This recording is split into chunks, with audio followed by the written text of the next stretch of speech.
Hello everybody and welcome to a brand new video by Joburg Pilgriimer. It is titled How to Travel Johannesburg, and if you are a visitor in the area, this is for you. But also if you are a local and just want to know more about your city, this is for you as well. As always, feel free to visit the website and look at all the things to see and do in a city. There's always an area where you can contact the places, inquire about them, and see everything that is in town. So without further ado, let us go straight into the video.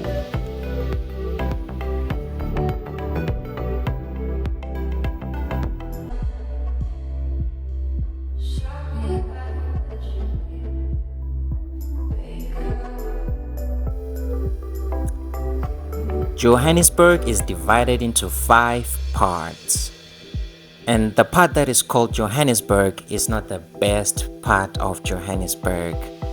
Johannesburg is divided into 5 parts, and Johannesburg is the first and most central part of the Johannesburg environment.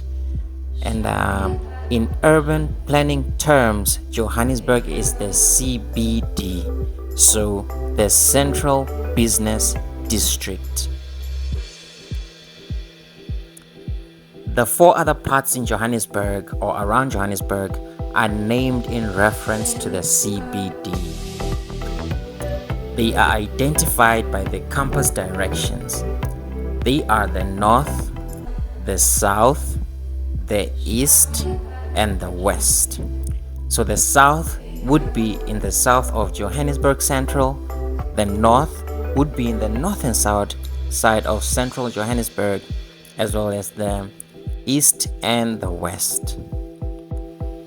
Each site is characteristically different from one another by development, by race, by culture, and by vibe.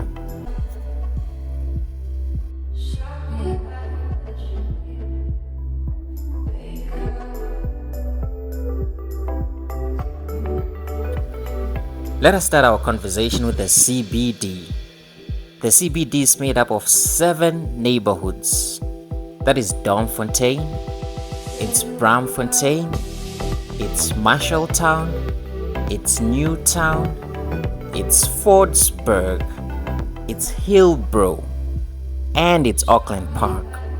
There are other obscure areas such as Berea and others, but these are the dominant, most known neighborhoods in the Central Business District, that is overall Johannesburg Central. So Domfontein, Newtown, Hillbrow, and Fordsburg are rather deteriorating suburban or urban areas. They are rather old and they have been invaded by the masses ever since the reduction of the apartheid government, and they are rather dirty and flooded and unsafe. However, Braamfontein, Marshalltown, and Auckland Park are cleaner, more welcoming, and relatively preserved. Braamfontein is the most popular of these areas. It is safer, cleaner. It is a student-centric environment with many students, many student accommodations, and the second best university in the continent.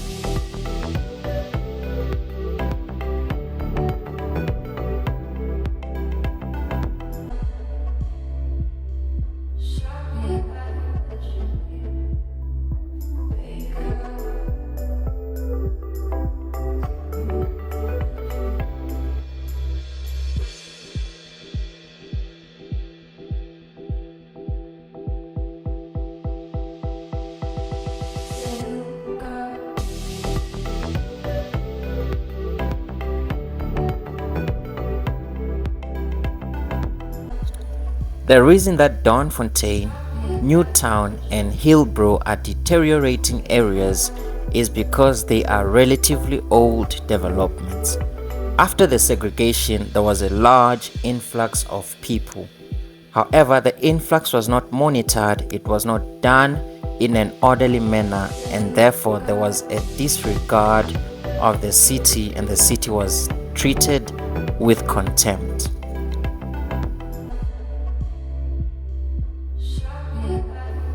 While Doornfontein is mostly unpleasant, it does have the Ellis Park Stadium, which is one of the most impressive stadiums in the city. Marshalltown, on the other hand, has the Maboneng Precinct, which is a popular, most vibrant spot where locals and also visitors love to come and hang out.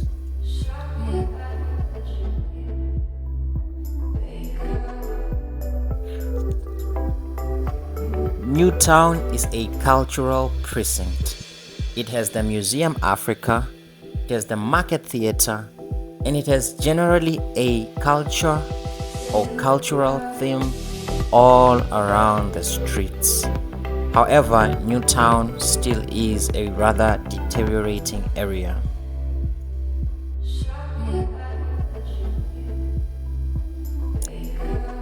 Braamfontein has many good spots. However, the playground is currently the most popular and the most well-received spot in the neighborhood.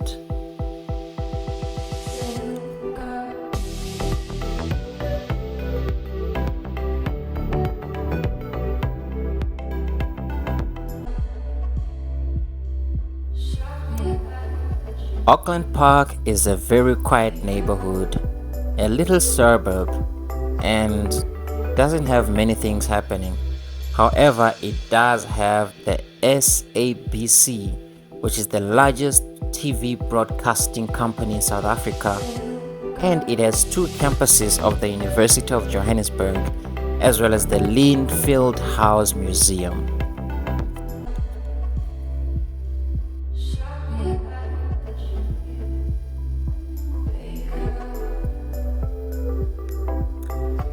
The conclusion and advice is to only visit central Joburg a day or two after you have arrived in South Africa and have settled in and have stayed in your apartment or guest house for a while, and only mostly visit the popular spots and areas in central Joburg with other youth and other people who are hanging out in those nice areas.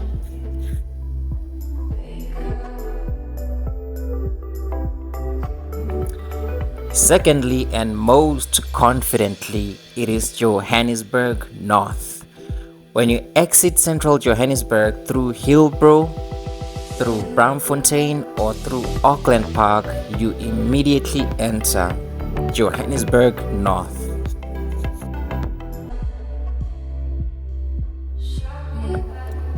The characteristics of the North are cleaner areas, cleaner streets, beautiful suburbs, beautiful neighborhoods, expensive rents, expensive rates and taxes, opulent neighborhoods, and great malls. Some popular places in the north are Melville, Rosebank, Parkhurst, Emmarentia, Melrose, Ilovo, Fourways, Morningside, Sandown, to name a few. However, the most and biggest and well-respected neighborhood in the north is Sandton, which is often referred to as the richest square mile in Africa.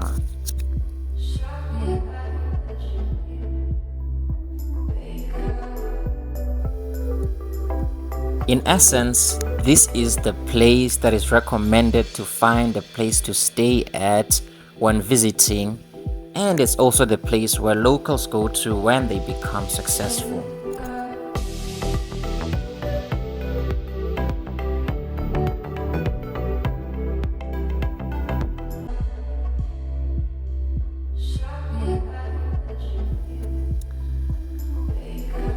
Then we have the East.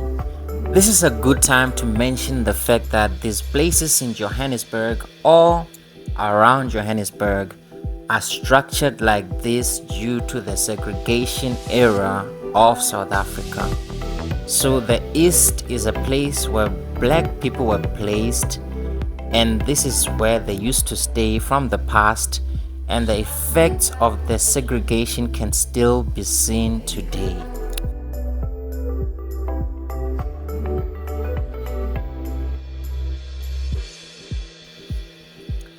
There are areas in the East where one may find what is called an eastern suburb, such as Boksburg, Brandthurst, Brakpan, and other areas which are relatively nicer and well kept over all the ages.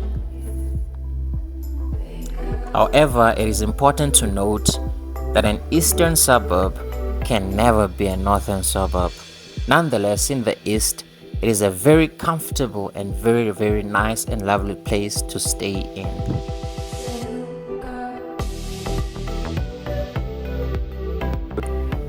Settlements outside of central Johannesburg are typically known as townships, and although many have had a rough start, there are many improvements around many townships, and this is due to many black and other races in South Africa becoming university graduates and giving back to the communities.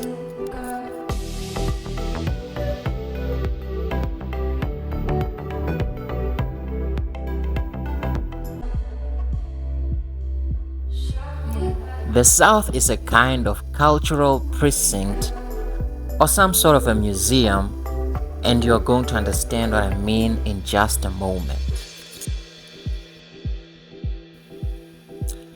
It contains Soweto, the biggest and most popular township in South Africa. It is the most influential and one with the most history from the period of apartheid in South Africa.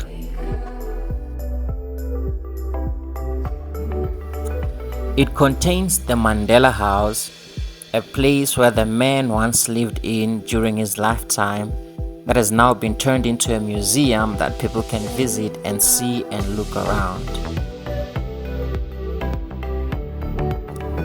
It is also home to the Hector Peterson Museum, a place not so far from where the young youth was shot while he was protesting against the apartheid government, and it is still a testament to this day to the brutal nature of the apartheid government and to the youth that once fought against this regime.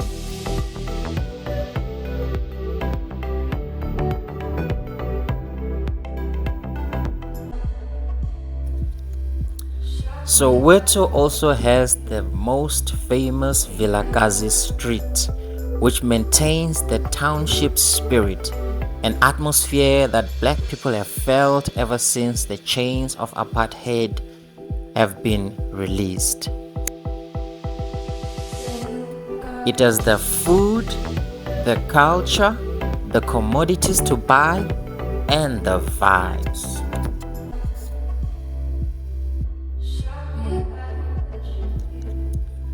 The South also has another interesting thing, which is a product of the apartheid era and something that makes the South feel like a museum.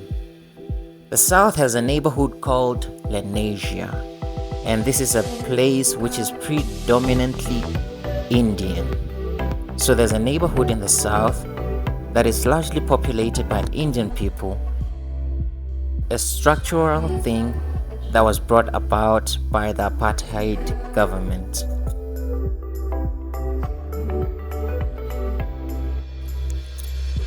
There are two other neighborhoods, Ernadale and Eldorado Park. These are neighborhoods that are predominantly colored neighborhoods, another testament of South Africa's history.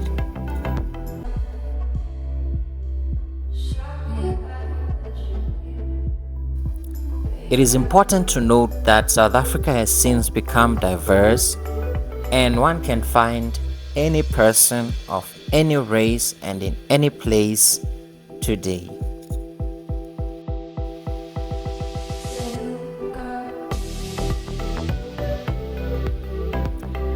There are other obscure neighborhoods in the south, but when we want to talk about a southern suburb, Glen Vista comes to mind. So that's a shout out to Glen Vista, a nice southern suburb.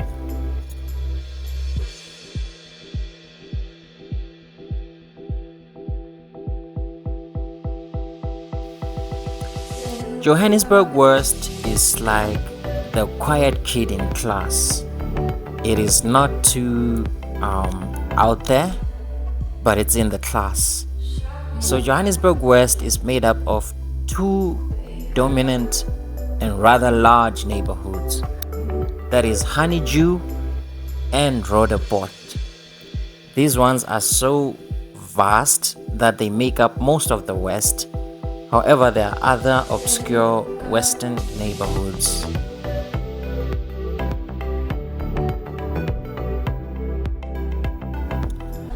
Both of these suburbs seem to have been historically well-off neighborhoods. However, they have become infiltrated and certain portions of them, certain areas are deteriorating.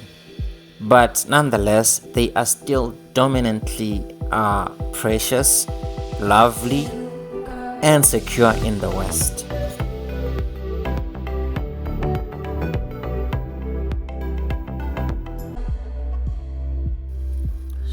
An interesting site is the Waltersisulu Botanical Garden in Roodepoort.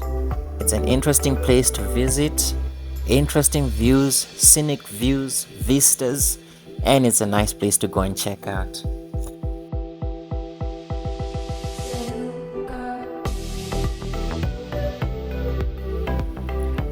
Our comment on the two suburbs is that they both feel relatively large.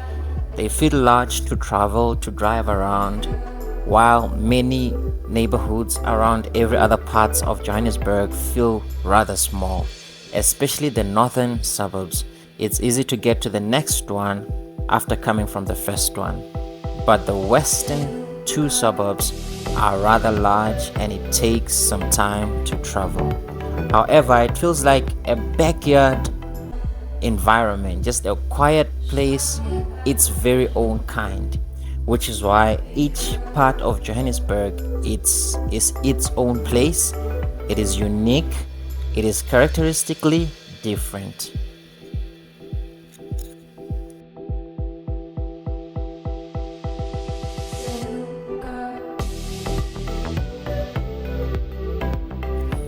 So there you have it, everyone. I really hope you enjoyed the conversation. I hope you enjoyed taking a trip to Johannesburg, understanding that Johannesburg in itself is essentially the CBD, and when the locals are excited about Johannesburg, they're not necessarily excited about the central Joburg. They know its downs, they know its challenges. However, they also know some of the interesting things about it. They visit it, they go there a lot, and some of them live there and know how to make it. However, there are other places around Joburg, and this is where the fun begins. This is where somebody really begins to know and understand Joburg.